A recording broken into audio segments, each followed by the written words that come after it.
نحمد ونصلي ونسلم على رسوله الكريم اما بعد فاعوذ بالله من الشيطان الرجيم بسم الله الرحمن الرحيم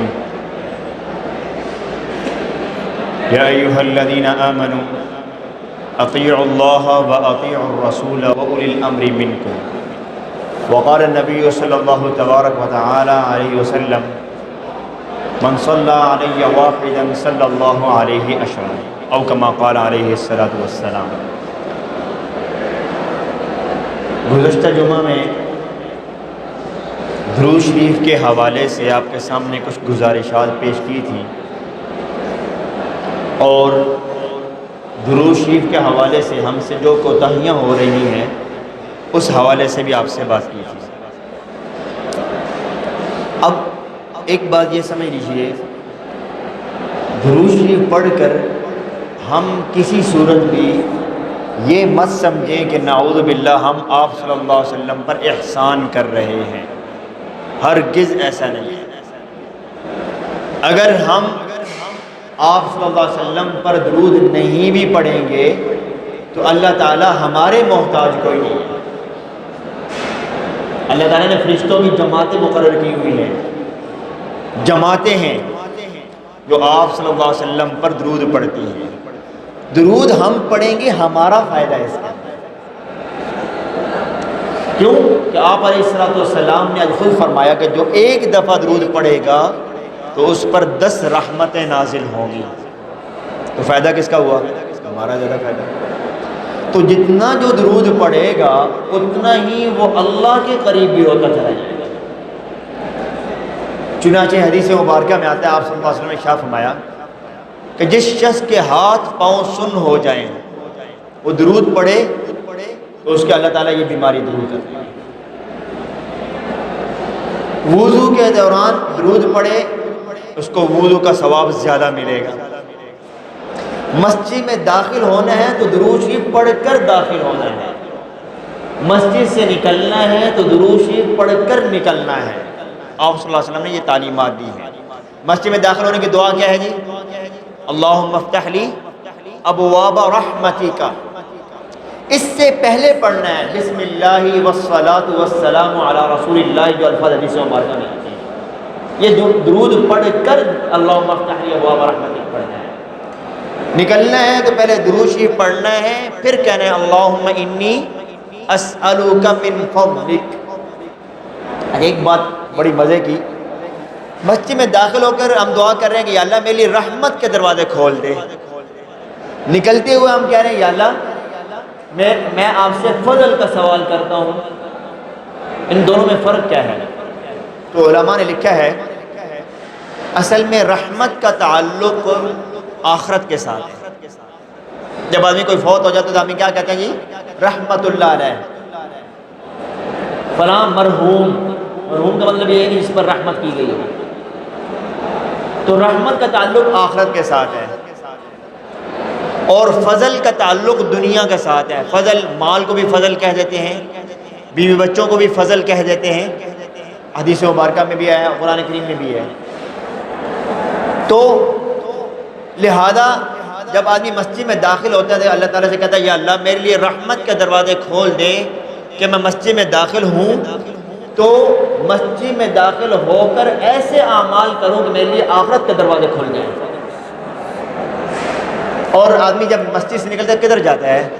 یا گھر جاتا ہے یا اپنی جاب ملازمت مزدوری پہ جاتا ہے، تو نکلتے ہوئے اللہ سے کہہ رہا ہے یا اللہ میں اب آپ سے فضل کا سوال کرتا ہوں کہ مجھے مال عطا کر یا بھی بچوں سے مجھے راحتیں عطا فرما۔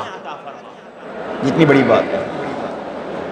اور درود مبارک کے بارے میں یہ بات ذہن میں رکھیے گا، آپ کسی ایمان والے کے بارے میں یہ نہیں کہہ سکتے کہ اس کے دل میں آپ صلی اللہ علیہ وسلم کی محبت نہیں ہے، نہیں کہہ سکتے۔ کسی بھی، چاہے پیسے وہ نماز بیچارہ نہیں پڑھ رہا ہے، لیکن یہ نہیں ہو سکتا کہ اس کے دل میں آپ صلی اللہ علیہ وسلم کی محبت نہ ہو۔ اگر یہ بات میری آپ غلط سمجھ رہے ہیں، غلط کہہ رہے ہیں، کسی بے نمازی کے سامنے کوئی بھی غیر مسلم آپ صلی اللہ علیہ وسلم کے شان میں گستاخی کر کے تو دکھائے، نہیں ہو سکتا۔ ہم قبول نہیں کریں گے. کیوں؟ یہی تو محبت ہے. ہاں اگر یہ الگ بات ہے کہ محبت کے درجے ہیں، کسی کو بہت اعلیٰ درجے کی محبت ہے، کسی کو درمیانے درجے کی، کسی کو کم درجے کی، لیکن محبت ضرور ہے. اور یہی محبت ہے کہ آپ صلی اللہ علیہ وسلم کے پاس ایک شخص آئے، ایک صحابی آئے کہ یا رسول اللہ کہ میں جنت میں داخل ہونا چاہتا ہوں، جنت میں جانا چاہتا ہوں. آپ نے فرمایا ما عادت لہا، جنت کی بڑی خواہش لیے پھر رہے ہو، جنت کے لیے تیار کیا کیا ہے؟ کوئی اعمال بھی کیے جنت کے؟ یا رسول اللہ نے اعمال کو نہیں کیے، لیکن احب اللہ و رسولہ، لیکن میں اللہ اور اللہ کے رسول سے بڑی محبت کرتا ہوں، بڑی محبت ہے مجھے. تو کہا اسی محبت سے تو جنت میں چلا جائے. اور ایک بزرگ کے بارے میں آتا ہے، علامہ جلال الدین سیوطی رحمۃ اللہ کے بارے میں، یہ وہ بزرگ ہستی ہیں کہ شاید کہ کوئی فن یا کوئی علم ایسا ہو جس پر انہوں نے کتاب نہ لکھی ہو. تفسیر لکھی، تفسیر 80 جلدوں میں، جس کو پڑھنے کے لیے بھی ایک لمبی زندگی چاہیے. اور انہوں نے، اللہ نے عجیب برکت ڈالی تھی ان کی زندگی میں، 40 سال کی عمر تک کتابیں لکھی ہیں، اس کے بعد کتابیں چھوڑ دی. لکھنا اب کتاب نہیں لکھنا، اب صرف اور صرف اللہ کی عبادت کرنی ہے. ان کے بارے میں آتا ہے کہ علامہ جلال الدین سیوطی رحمۃ اللہ نے یہ تو سنا ہوگا کہ لوگوں کو خواب میں آپ صلی اللہ علیہ وسلم کی زیارت ہوتی ہے، یہ تو سنا ہے نا. لیکن علامہ جلال الدین سیوطی رحمۃ اللہ وہ بزرگ ہستی ہیں کہ 35 مرتبہ ان کو بیداری میں، جاگنے کی حالت میں آپ صلی اللہ علیہ وسلم کی زیارت ہوئی ہے، جاگنے کی حالت میں. تو کسی نے کہا حضرت کوئی ہمیں بھی نسخہ بتا دیں زیارت کیسے ہوتی ہے. کہا میری عادت یہ ہے کہ میں چلتے پھرتے، اٹھتے بیٹھتے، لیٹے، سونے کے وقت بھی جاگتا ہوں، جاگنے کے فوراً بعد ہی سفر پہ ہوں، حضر میں ہوں، کہیں بھی ہوں، میں بکثرت آپ صلی اللہ علیہ وسلم پر درود پڑھتا ہوں. یہ وجہ ہے.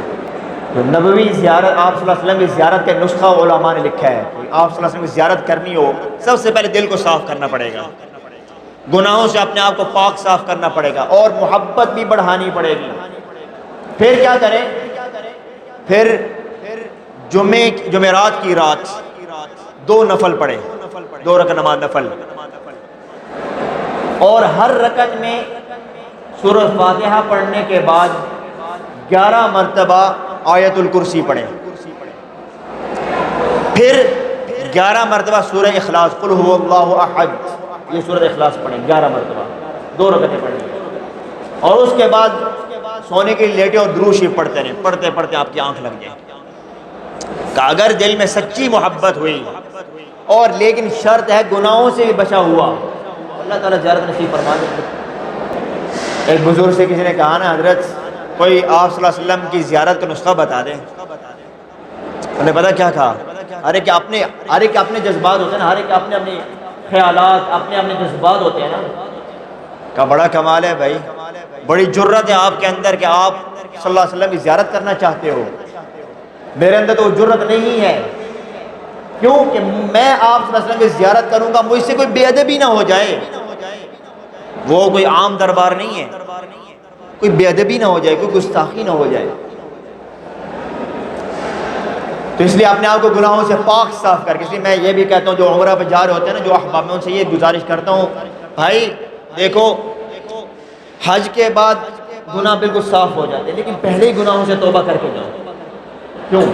مدینہ منورہ میں حاضری بھی دینی ہے. ایک بزرگ کے بارے میں آتا ہے کہ جب بھی مدینہ منورہ حاضری ہوتی تھی نا، روضہ رسول پہ دور کھڑے ہوتے تھے. کوشش یہ ہوتی ہے کسی کے پیچھے کھڑے ہو جاؤں، سامنے نہ آؤں. کہا میرے اندر ہمت نہیں ہوتی کہ میں آپ صلی اللہ علیہ وسلم کے سامنے جا کے کھڑا ہو جاؤں. کیسے کھڑا ہو جاؤں؟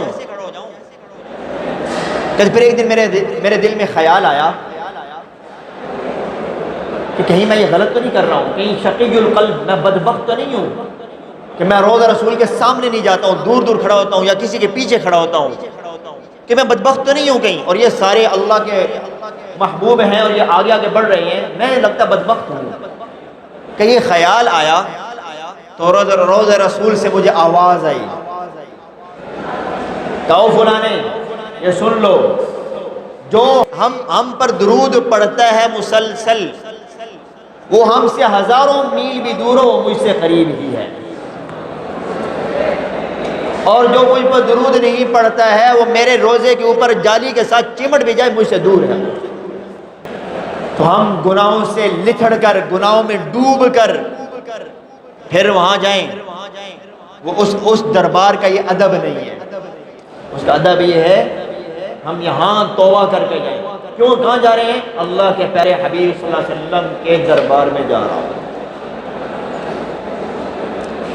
ایک شخص دنیا دار، عالم نہیں تھا، شخص دنیا دار،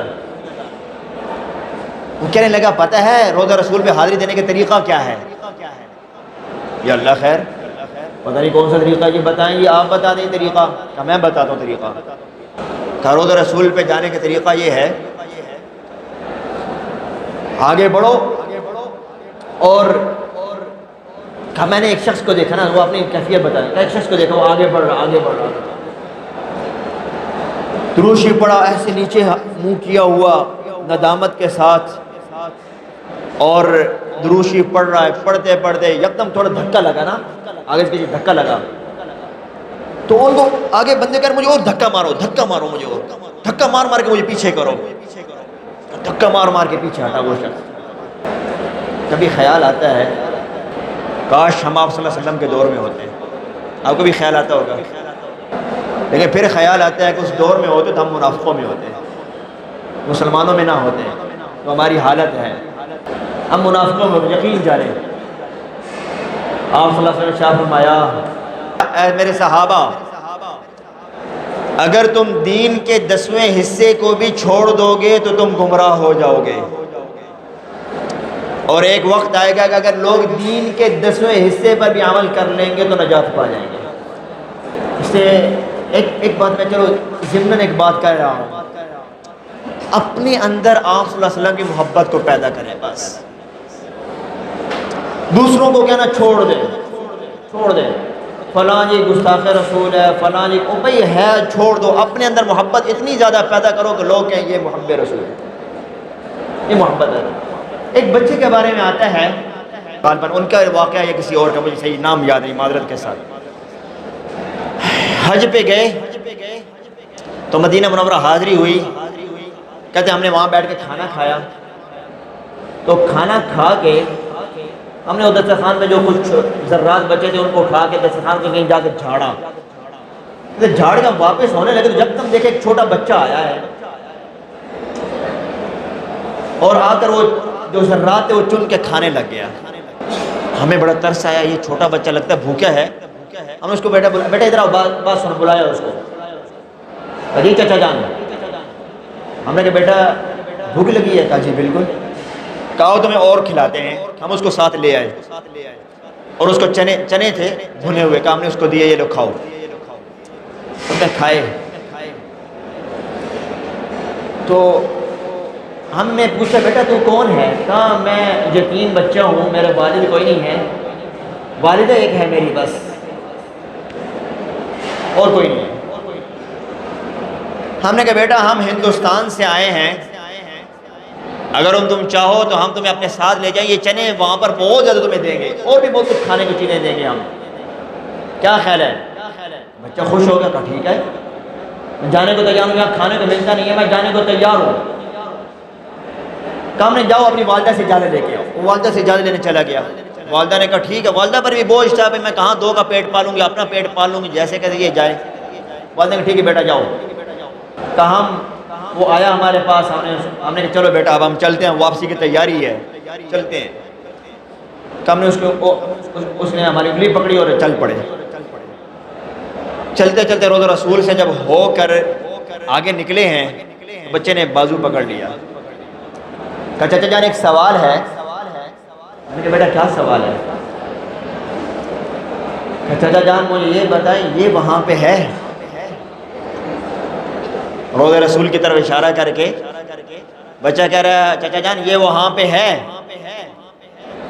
میں نے کہا بیٹا یہ اگر وہاں ہوتا ہم یہاں آتے،